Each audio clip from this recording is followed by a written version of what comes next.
நம்மோடு களத்திலே அடியெடுத்து வைத்தவர்கள் எல்லாம் காணாமல் போயிருக்கிறார்கள். சமகாலத்தில் அரசியல் செய்தவர்கள் எல்லாம் இப்போது எங்கே என்று தேடக்கூடிய நிலை.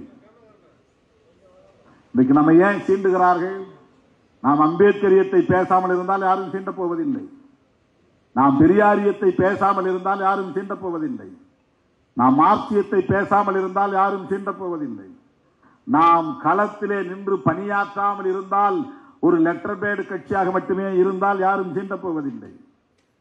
நாம் வெறும் சாதி பெருமை பேசக்கூடியவர்களாக இருந்தால் நம்ம யாரும் சீண்டப் போவதில்லை. நம்மை சீண்டுகிறார்கள் என்றால் நாம் விவரமாக இருக்கிறோம் என்று பொருள். நாம் மிகவும் ஸ்டஃப் உள்ளவர்கள் என்று பொருள். நாம் ஒரு சக்தியாக இருக்கிறோம் என்று பொருள். இல்லைன்னா அவன் கண்டுக்க மாட்டான், போயிடுவான். அது ஏதோ அந்த ஜனங்கிட்ட சொல்லிட்டு ஒரு சீட்டை கிட்ட வாங்கி நின்றுட்டு போயிட்டு இருக்கிறாரு. அவரு என்ன பண்ணுவார் பாவம், நல்ல மனுஷன் அப்படின்னு போயிடுவான். இப்ப ஏன் அவன் திட்டுறான்? அவன் பேசுற அரசியலுக்கு ஆப்பு வைக்கிற இயக்கம் விடுதலை சிறுத்தைகள் கட்சி. அப்பப்போ அவருடைய முகத்திரையை கிழிக்கிறோம், தோலை உரிக்கிறோம், அம்பலப்படுத்துகிறோம். ஒரு கட்சி தலைவர் அவர் முன்னால ஒருத்தன் போய் டூ வீலரை நிறுத்துறான். அப்ப அவருடைய பாதுகாப்பு என்னன்னு எவனும் கேள்வி கேட்கல. திருமாவளவன் ஏன் இறங்கி வந்து அதை தடுக்கலங்கிறான். இதே மாதிரி எடப்பாடி பழனிசாமி அவர்கள் போகும்போது ஒருத்தன் டூ வீலர் போய் நின்னான்னா அப்படி கேள்வி எழுப்பாங்களா? எடப்பாடி பழனிசாமி இறங்கல, என்ன ஒரு நிமிஷம் இல்ல. ஏன் என்ன நடந்ததுன்னே தெரியல. அம்பாட்டுக்கு வந்தான், நின்னா, அப்படி முறைச்சான். யாரா இருந்தா என்ன, அவங்ககிட்ட முறைச்சதுனால அவங்க அடிச்சாங்க. அவன் யாரு, என்ன சாதி, என்ன மதம் ஒன்றும் தெரியாது. எப்ப ஓரமா நில்லுங்கன்னு போலீஸ் போய் கேட்கறாங்க, அவ்வளவுதான். எஸ்கார்ட் போலீஸை முறைக்கிறான். மற்றவங்க போய் தம்பி கொஞ்சம் தள்ளி நில்லுங்க, வண்டியில தலைவர் இருக்கிறாரு, யாரா இருந்தாலும் முறைக்கிறான். முறைச்சலுக்கு தான் அடியை தவிர அவன் என்ன சாதினுங்கிறது தெரிஞ்சு அடி இல்லை. அவ்வளவு திமிராடா உனக்கு, அவ்வளவு ஆணவமாடா உனக்கு அப்படின்னு அவன் திமிரா முறைச்சு பார்த்தது தான் அடிச்சாங்க. 4 தட்டு தட்டினாங்க, ஒன்னும் ஒழுங்கா அடிக்கல, 4 தட்டு தட்டினாங்க. அவன் உடனே வந்து மயக்கம் போட்டு நெஞ்சு வலிக்குது ஒரு நாடகம் ஆடுறான். என்ன நாடகம் பாருங்க. நான் சொன்னேன் போலீஸ் கிட்ட, சார் அது ஒன்றும் இல்லை, அருண் தம்பி தெரியாமல் வேண்டாம், விட்டுருங்க, ஒன்றும் கேஸ்லாம் போட வேண்டாம். நம்ம தம்பியோ அந்த மாதிரி உடனே ஃபோன் பண்ணி, ஏன்பா தேவையில்லாமல் இதை ஊதிப்பு இருக்கிறீங்க, விடுங்க, ஏதோ தெரியாமல் நின்னா நீங்கள் போய் சத்தம் போட்டீங்க, அப்போ முடிஞ்சு போச்சு, விட்டுருங்க அப்படின்னு சொல்லி நான் போயிட்டேன். உடனே திருமாவளவன் அடிக்க சொன்னார். அடங்க மருன்னு தான் சொல்லியிருக்கேனே தவிர என்ன நான் வந்து எந்த இடத்திலுமே வன்முறையை தூண்டியதில்லைங்க. அடங்க மருங்கிறது ஒரு அரசியல். அது எச் ராஜா ஒரு படத்தில் நடிச்சிருக்கிறாரு. நான் அடங்க மறு அத்துமீறு கும்பலா அப்படின்னு ஒரு போலியா ஒரு மீசை வச்சுக்கிட்டு, போலியா ஒரு வீரன். சினிமாவில் தான் எப்படி பேச முடியும், வெளியே வந்து பேசிப்பாரு, பேச முடியாது. சரி, சினிமாவிலேயே எங்களை பத்தி நீங்க பேச வேண்டிய நிலை வந்திருக்க, பேசு. திருமாவளவரை மனசுல வச்சுக்கிட்டு தான் படம் எடுக்கணுங்கிற நிலை உருவாயிருக்குல்ல. திருமாவளவன் மனசை வச்சுக்கிட்டு தான் வசனம் எழுதணுங்கிற நிலை உருவாயிருக்குல்ல.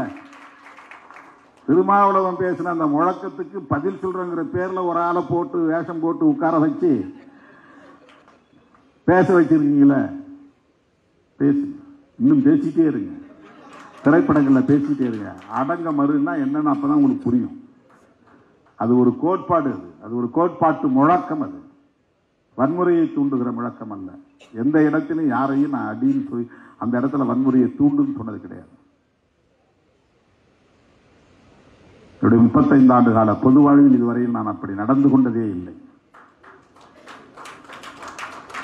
என்ன நடக்குதுன்னே தெரியல, டக்குன்னு அவன் அந்த பக்கம் ஓடிட்டான். அவன் வர்றதுக்கு முன்னாடி அவன் ஆள் செட் பண்ணி வச்சிருப்பான் போட்டு முன்னால இருந்து ஒரு ஃப்ரெண்ட் வீடு எடுக்கிறாங்க. 2:38 சம்பவம் நடக்குது. 2:39 ஒரு தனியார் தொலைக்காட்சியில் அது போடுறான், அப்லோட் பண்றான். இப்ப அவங்களுக்குள்ள ஏதோ வந்து ஒரு இன்டர்லிங்க் இருந்திருக்கு. நாங்க இது மாதிரி இருப்போம், நீ வீடியோ எடுத்து டக்குன்னு போடுன்னு.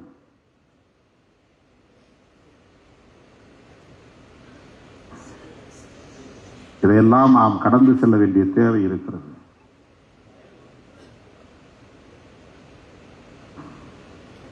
இன்னும் நெடுந்தூரம் பயணிக்க வேண்டிய தேவை இருக்கிறது.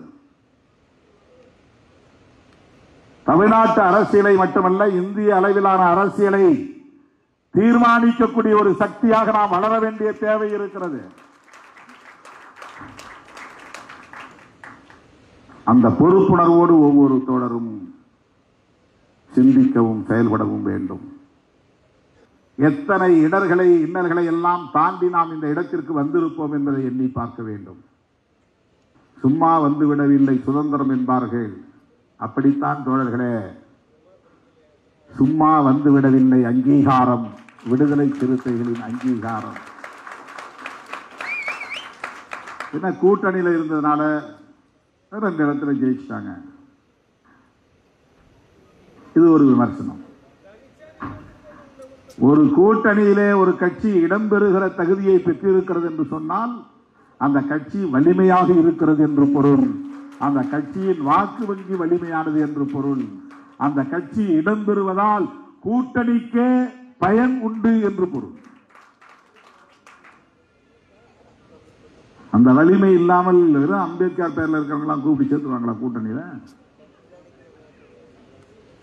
தலித் இயக்கம் அவர் வச்சிருக்கிறாரு, ஒரு பேனர் வச்சிருக்காரு, வாங்க உங்களுக்கு 10 இடம் தரோம் கொடுத்துருவாங்களா?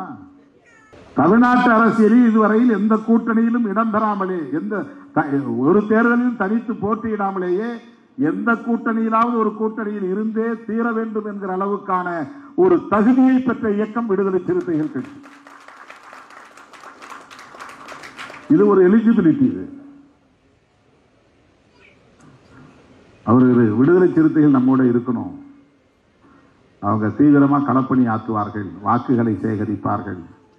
அவருடைய வாக்குகள் நமக்கு பரிமாற்றம் அடையும், நம்முடைய வெற்றிக்கு அது பயன்படும் என்ற கணக்கெல்லாம் இல்லாமல் எத்தனை தொகுதியோ 5, 6, 10 சும்மா தூக்கி கொடுத்துட மாட்டாங்க.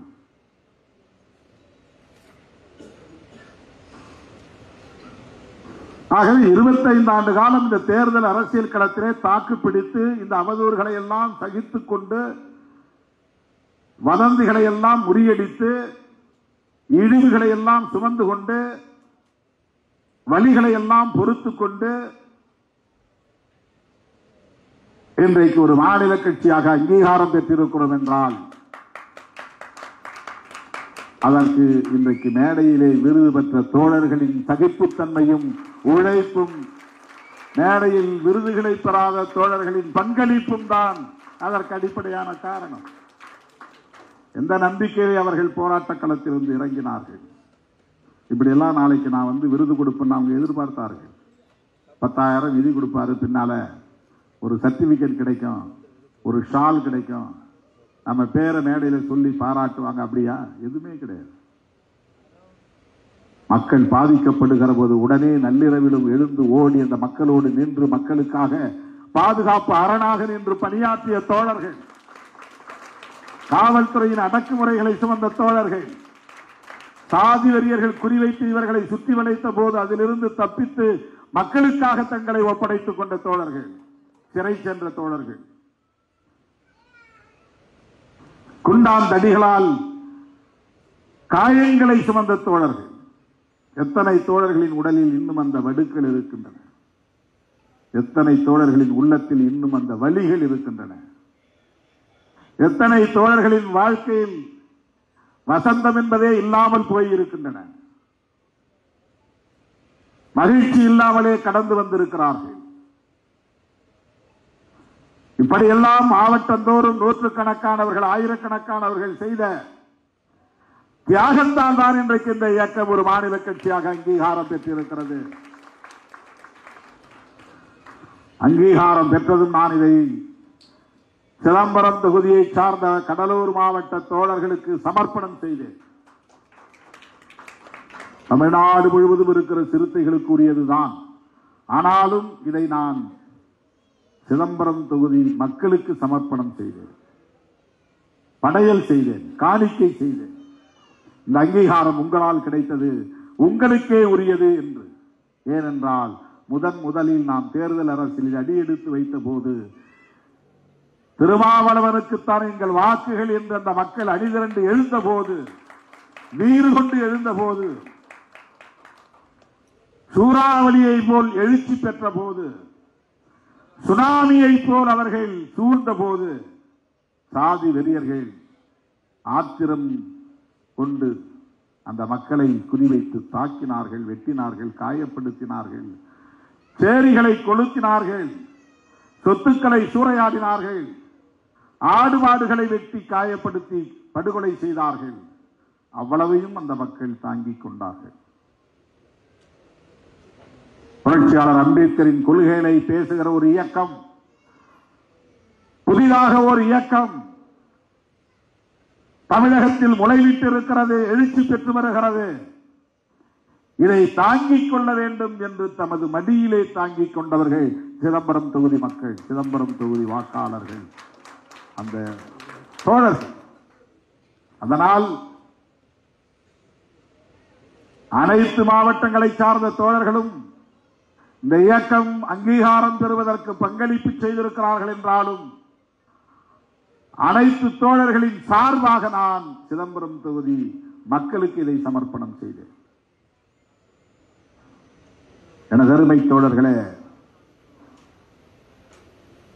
விடுதலை சிறுத்தைகள் கட்சி சராசரி அரசியல் இயக்கம் என்று நாம் கருதிவிடக் கூடாது. இன்னும் பல தலைமுறைகள் வீறு நடை போட வேண்டிய இயக்கம். உங்கள் கைகளில் தான் அது இருக்கிறது. நீங்கள் ஒவ்வொருவரும் ஒவ்வொரு தூணாக நிற்க வேண்டும். இந்த இயக்கத்தை தாங்கி பிடிக்க வேண்டும். இயக்கத்தை வளர்த்தெடுக்க வேண்டும். அடுத்த தலைமுறைக்கு கொண்டு போய் சேர்க்க வேண்டும். பிற அரசியல் கட்சிகள் வெறும் அரசியல் அதிகாரத்தை நோக்கி அதற்காக செயல் திட்டம் தீட்டுகிறார்கள். கட்சி தொடங்கிய உடனே முதலமைச்சர் என்கிற கனவோடுதான் காலடி எடுத்து வைக்கிறார்கள். அது தவறல்ல. அவர்கள் சராசரி அரசியல் கட்சிகள், அவ்வளவுதான். நாம் நாளைக்கு சட்டமன்ற உறுப்பினர்கள் இல்லாமல் கூட போகலாம், நாடாளுமன்ற உறுப்பினர்கள் இல்லாமல் கூட போகலாம். ஆனால் இந்த இயக்கத்தின் வலிமை ஒருபோதும் குன்றாது.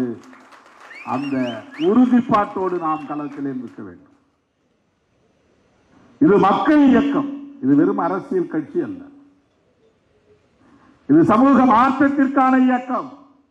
ஆட்சி அதிகாரத்தை தேடுகிற, அதற்கான வேட்டையை ஆடுகிற ஒரு இயக்கம் அல்ல. அதிகாரம் வேண்டும், அதை பயன்படுத்தி அடுத்த கட்ட பாய்ச்சலை நோக்கி செல்ல வேண்டும். ஆனால் அதுவே இலக்கு அல்ல.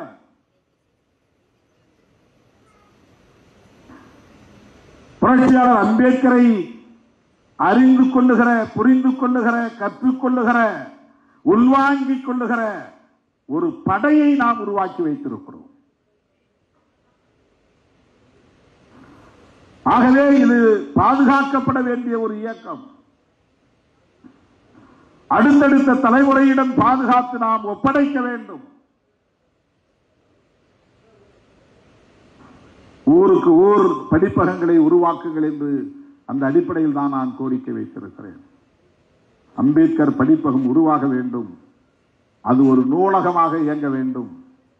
புரட்சியாளர் அம்பேத்கர், தந்தை பெரியார், மாமேதை மார்க்ஸ் ஆகியோரின் சிந்தனைகள் அடங்கிய நூல்கள் அங்கே இடம்பெற வேண்டும். நம்முடைய இளைய தலைமுறையினர் அதை புரட்டி பார்க்க வேண்டும், படிக்க வேண்டும். சாதி பெருமைகளால் எதையும் சாதிக்க முடியாது. மத பெருமைகளால் எதையும் சாதிக்க முடியாது. சகோதரத்துவம், சமத்துவம் என்கிற நிலையை இந்த சமூகம் எட்ட வேண்டுமானால் ஒவ்வொரு இளைஞனும் இளம் பெண்ணும் அம்பேத்கரிய சிந்தனைகளோடு வளர வேண்டும்.